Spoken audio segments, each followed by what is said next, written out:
Welcome to Luxon Photography. Today I want to talk about a way how you can bring your name out into the world without actually being yourself in the interaction.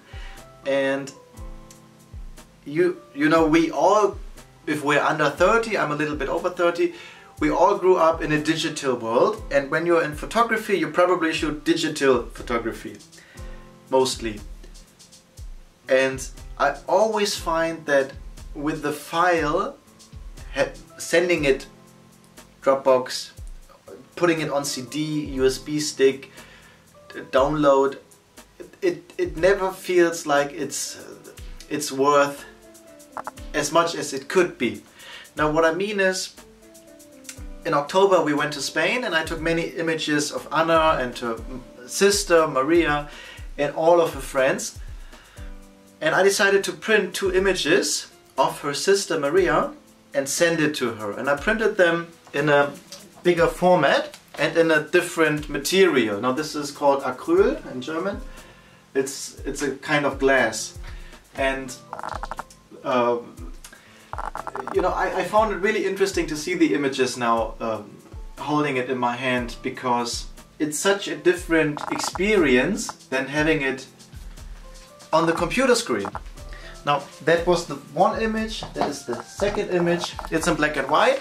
It looks a little bit yellow now because of the white balance of the camera that's filming, but it's black and white. And you know what will happen? Here's what will happen. I will send it to her and she doesn't actually know it. I took about probably 1,000 images of her over the course of 10 days when we were in Spain. And when I sent her all 1,000 images, they don't have the same value as this one printed image. I feel that this printed image is much more valuable, has much more value than the 1,000 digital ones. And what will happen is, I will send it to her and she will probably hang it on the wall. And then what will happen is, people will see it and people will ask who took that image. What a beautiful image. From the content, she with her daughter, but also what a beautiful image from the size and the material and the overall impression. Because usually people don't print large, and usually people don't print in a more expensive quality. So I know, she lives in Madrid, I know just by, you know, this is a gift that I wanted to do for her, and I didn't want to do it to get known in her circle of influence. But I know that this will happen because I know from experience that when you get your images into somebody else's living room, every time people come to visit that person, they will see that image. And if it's a great quality from the content, what's in the image, if it's a great quality from the material, and if it's a great quality from the size, people will see that. And people, this will be a conversation opener. Who took that image? Where was that? Oh, how did you get that? How much did you pay for it? And all, it's a gift. He sent it to me without me knowing. Oh, beautiful. And I know there might come jobs in Madrid just out of these 2 images. Now, it might not happen, but probably will happen. Probably when I visit her in Madrid with Anna, she might tell me, well, you know, I have these friends, they've seen that image. If you are here in Madrid, they want to have images like this as well with their kid, or as a couple.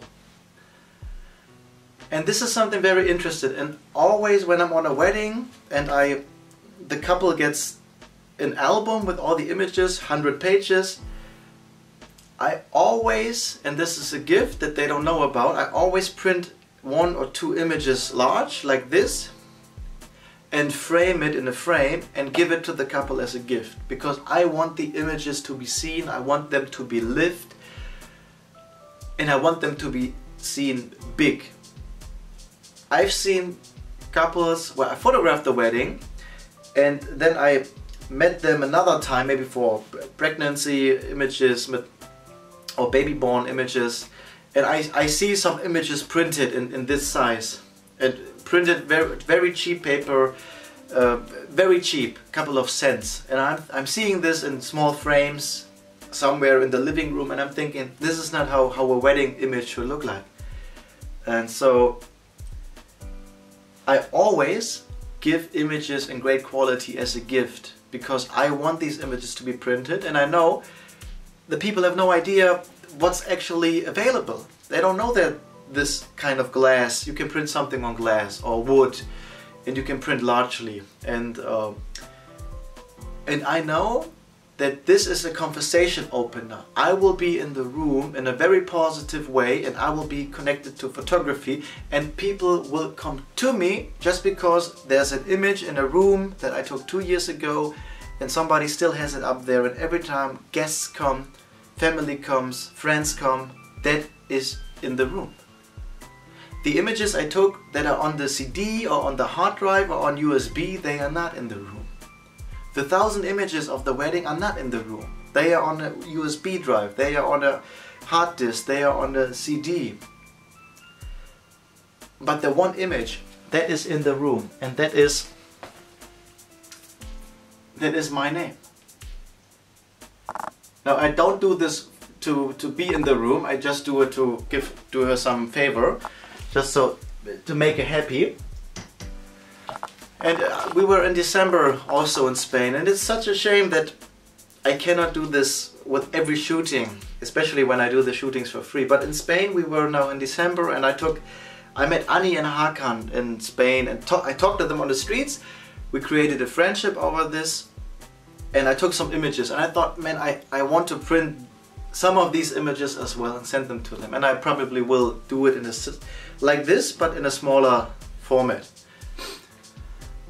I again photographed Maria with her daughter, and also Anna. We photographed us, me, my girlfriend, and our son. We do it on the tripod like this with the remote control.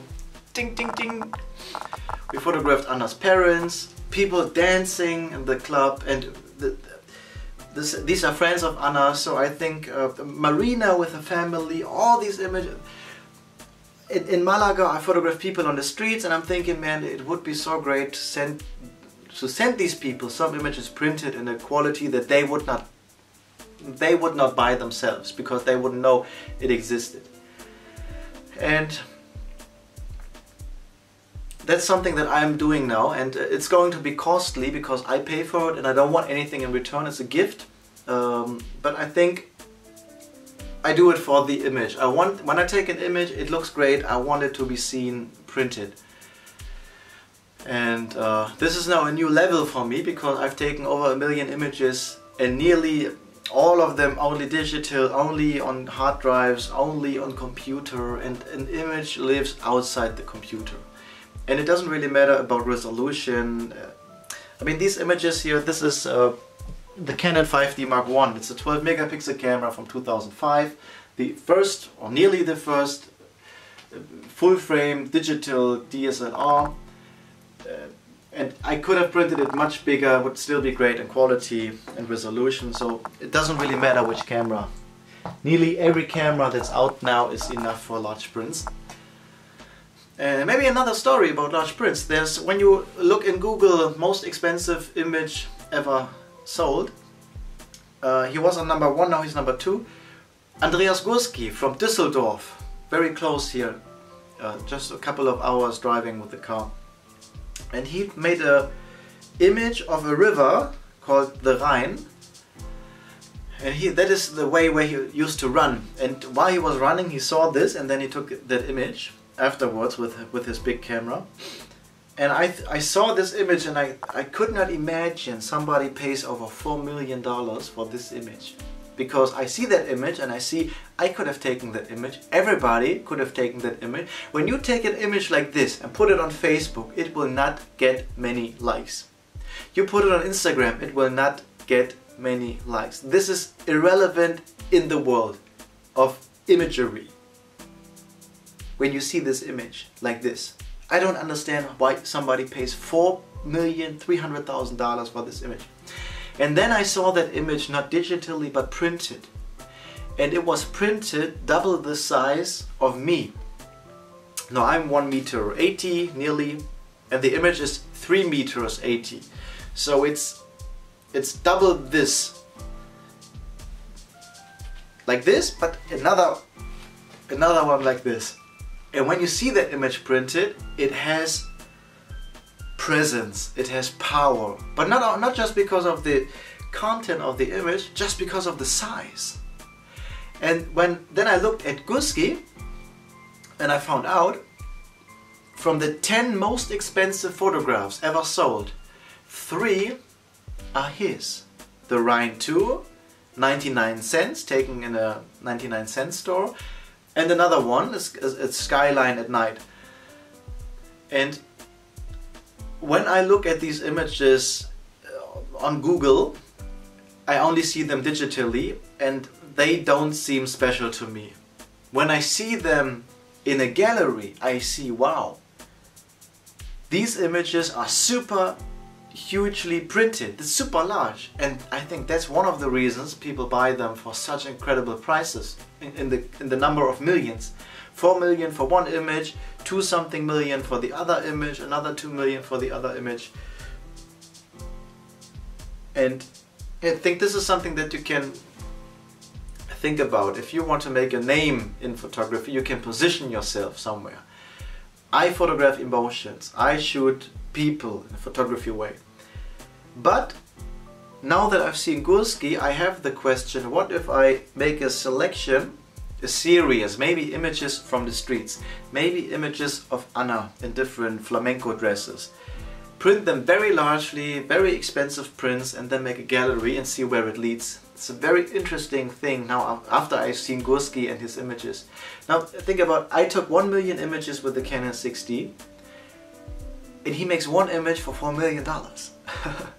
I mean, if you make 100,000 euros or $100,000 a year and you don't spend any of it, after 40 years of working you still couldn't buy that image because it's 4,300,000. It's such an incredible world we live in. This is incomprehensible. It's so incredible that people pay millions for one photograph. And maybe, talking about taking these pictures, maybe you can do that too.